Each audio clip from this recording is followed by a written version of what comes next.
There is a number nobody shows you during the college selection process.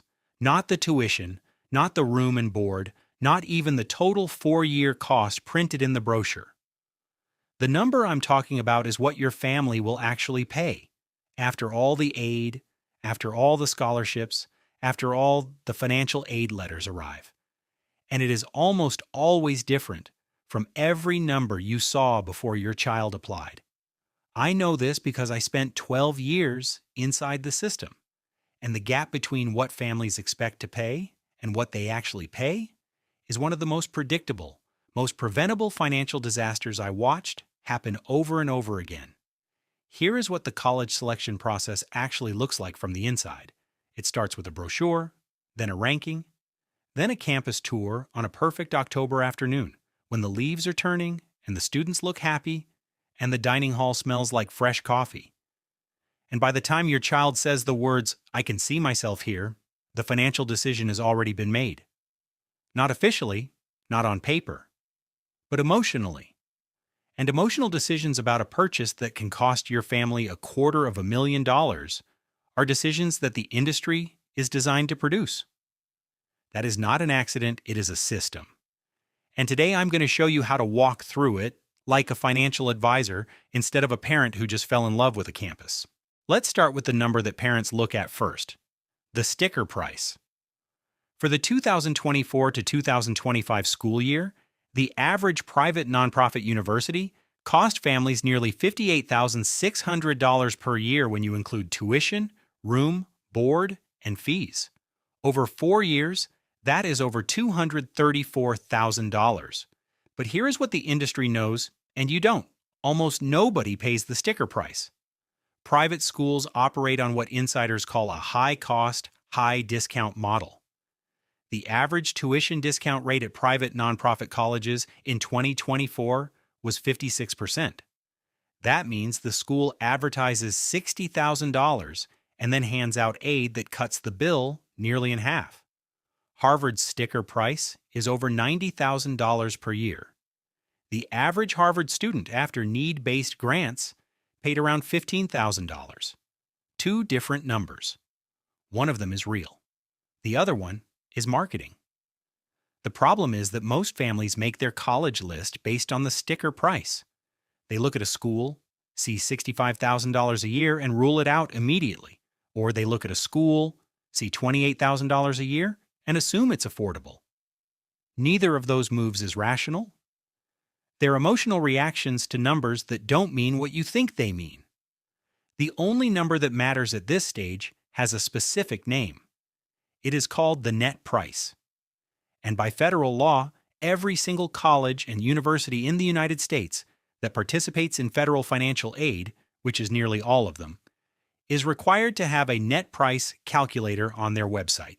It is free. It takes about 10 minutes. And it will show you, based on your family's actual financial situation, roughly what you would pay after grants and scholarships. Most families have never used it.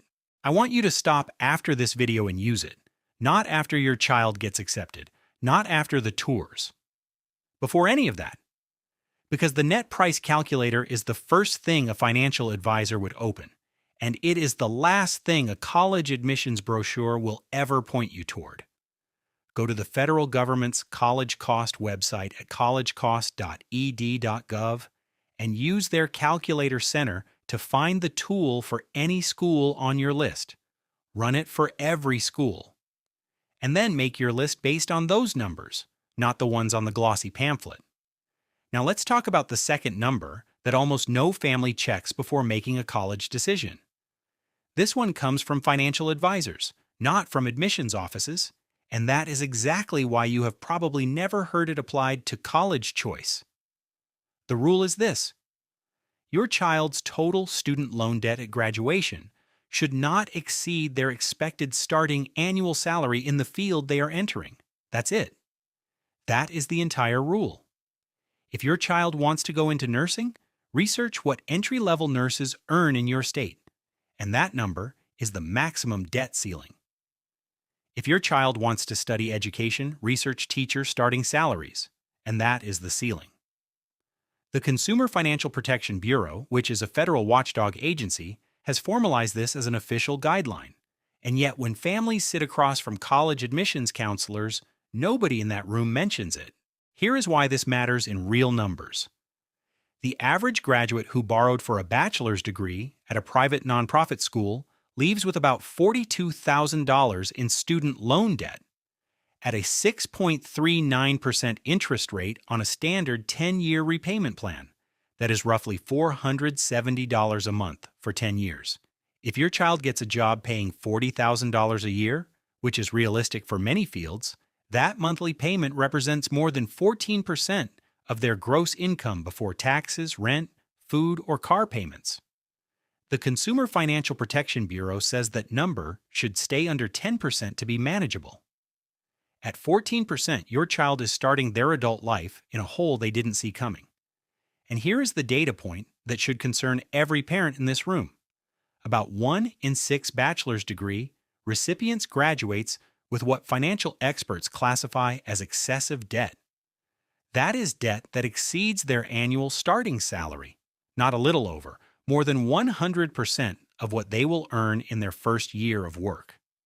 This brings me to the third number almost nobody checks during the college search, and that is graduation rate, specifically the 6-year graduation rate. The standard assumption is that a bachelor's degree takes 4 years. The actual data says that only 42% of bachelor's degree-seeking students graduate within 4 years. The average is closer to 6 years, which means that the 4-year cost estimate you use to evaluate schools may need to be multiplied by 1.5. That $120,000 in-state university is now $180,000. That $240,000 private school is now $360,000. Every year your child stays without graduating adds not just tuition costs, but living costs, delayed income, and additional loan interest.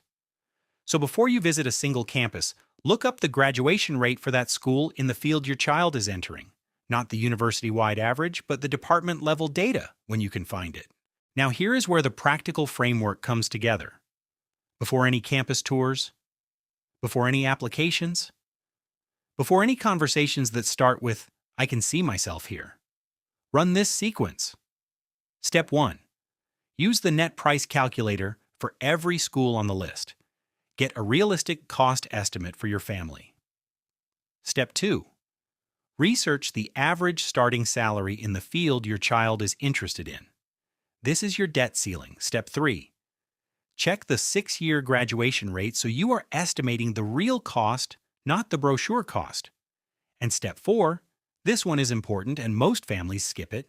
When financial aid letters arrive from multiple schools, compare them side by side using the same format.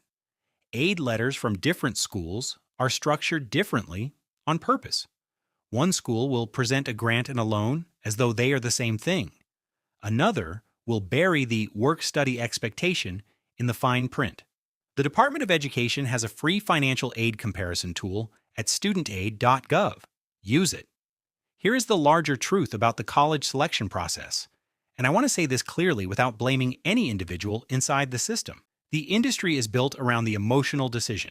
The rankings, the campus architecture, the open day presentations, the early decision deadlines that create urgency, all of it is designed to move you from curious to committed before the financial conversation happens in full. That is not a conspiracy, it is just a business model. And the way you protect your family from it is not to stop loving the process. Your child deserves to be excited about their future. The way you protect your family is to run the financial analysis first, set the parameters before the tours begin, and then let your child choose from schools that make sense on both dimensions, academically and financially. That is how a financial advisor would approach this. Not cold, not joyless, just rational before emotional, not the other way around. One more thing before I go. The most expensive mistake I watched families make was not choosing the wrong school. It was choosing the right school for the wrong reasons, without ever checking whether the math worked.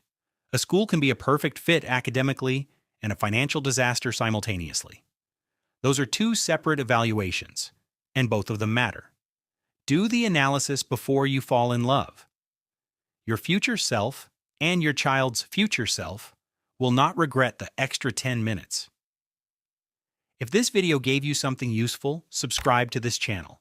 Every week I break down how the education system actually works and what parents can do about it before it's too late. And I want to ask you one question. When your family started looking at colleges, was the net price the first thing you checked or the last? Leave your answer in the comments below.